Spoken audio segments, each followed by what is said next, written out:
ശംഖുവിന് സന്തോഷം നൽകുന്ന ആ വാർത്തയിലേക്ക് തന്നെയാണ് ആദ്യം പോകുന്നത്. അങ്കണവാടിയിൽ ഉപ്പുമാവിന് പകരം ബിരിയാണി വേണമെന്ന ശംഖുവിന്റെ ആഗ്രഹം സാധിച്ച് ആരോഗ്യവകുപ്പ് മന്ത്രി വീണ ജോർജ്.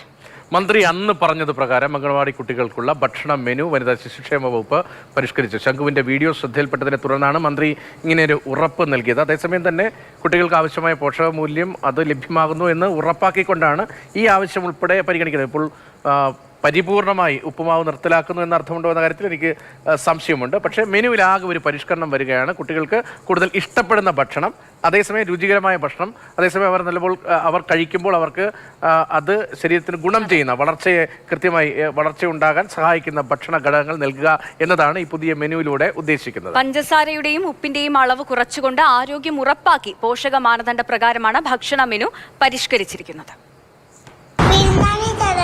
എവിടെ? അംഗനവാടിയിൽ എന്തോ വേണ്ടേ?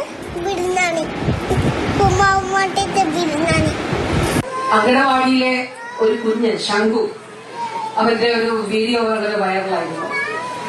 അവന് ബൃന്ദാണിയും കോഴിക്കാലും വേണമെന്നാണ്, കോഴി ചിക്കൻ ഫ്രൈയും വേണമെന്നാണ് ആ മോൻ ആവശ്യപ്പെട്ടത്. ഭയങ്കര വൈറലായിരുന്നു. അതിന് ശേഷം അവന്റെ അംഗനവാടി തന്നെ ആ മോന് കൊടുത്തു. ഒരുപാട് അംഗനവാടികളിൽ കുഞ്ഞുങ്ങൾക്ക് ഇത് കൊടുക്കുകയുണ്ട്. അപ്പൊ നമുക്കൊരു മാംസാഹാരത്തിലേക്ക് കൊച്ചു കുഞ്ഞുങ്ങളായതുകൊണ്ട് പോകാൻ നമ്മുടെ അംഗനവാടി പ്രവർത്തകർക്കും ബുദ്ധിമുട്ടാകും.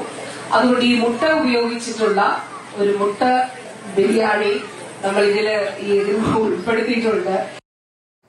ടി.എസ്. ഹരികൃഷ്ണ വിവരങ്ങളുമായി തിരുവനന്തപുരത്തുണ്ട്. ഹരി, കുട്ടികളുടെ ആഗ്രഹം, മോഹം അത് പരിഗണിക്കുക എന്നത് അവർ കൂടുതൽ നല്ല ഭക്ഷണം കഴിക്കുക എന്ന അർത്ഥത്തിലാണല്ലോ. ഇപ്പോൾ ഈ ബിരിയാണി മെനുവിൽ ഇടം പിടിക്കുന്നുണ്ടോ? അത് ബിരിയാണി എന്ന രൂപത്തിൽ തന്നെ എങ്ങനെയാണ് ഈ മെനുവിലെ പരിഷ്കരണം? എങ്ങനെയാണ് കുഞ്ഞിൻ്റെ ആഗ്രഹം ഉൾപ്പെടെ പരിഗണിച്ചുകൊണ്ട് എങ്ങനെയാണ് പോഷകാഹാര സമൃദ്ധമായി മെനു പരിഷ്കരിച്ചിരിക്കുന്നത്? വൈവിധ്യമാർന്ന മെനു ആണ് ഇപ്പോൾ തയ്യാറാക്കിയിരിക്കുന്നത്. അതായത് ശംഖു പറഞ്ഞതുപോലെ, ശംഖു ആഗ്രഹിച്ചതുപോലെ ബിർണാണി വേണമെന്ന് ആവശ്യപ്പെട്ടു. മന്ത്രി അത് കേട്ടു.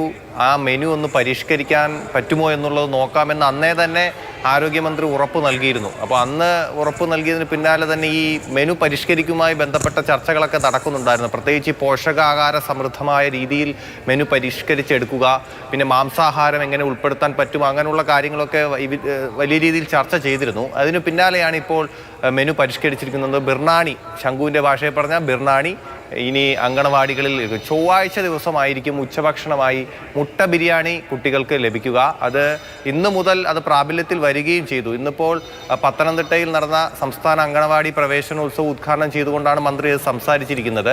അതിൽ തന്നെ മന്ത്രി അത് പറയുന്നുണ്ട്. മാത്രമല്ല, നേരത്തെ 2 ദിവസമാണ് മുട്ടയും പാലും, ആഴ്ചയിൽ 2 ദിവസമാണ് കുട്ടികൾക്ക് നൽകിക്കൊണ്ടിരുന്നത്. അത് 3 ദിവസമാക്കാനുള്ള തീരുമാനം കൂടി എടുത്തിട്ടുണ്ട്. പുലാവ് ഉൾപ്പെടെയുള്ള വിഭവങ്ങളൊക്കെ ഇനിയിപ്പോൾ കുട്ടികളുടെ ഈ ഭക്ഷണ മെനുവിൽ ഉൾപ്പെടുത്തിയിട്ടുണ്ട്. അപ്പോൾ ഇനിയുമുള്ള എല്ലാ ആഴ്ചകളിലും ഈ രീതിയിലായിരിക്കും മെനു. വിശദമായ ഒരു മെനു തന്നെയുണ്ട്. രാവിലെ കുട്ടികൾക്ക് എങ്ങനെയാണ്, ഉച്ചയ്ക്ക് ശേഷം കുട്ടികൾക്ക് എങ്ങനെയാണ് എന്നുള്ള തരത്തിൽ വിശദമായ ഒരു മെനു തന്നെ സർക്കാർ ഇറക്കിയിട്ടുണ്ട്.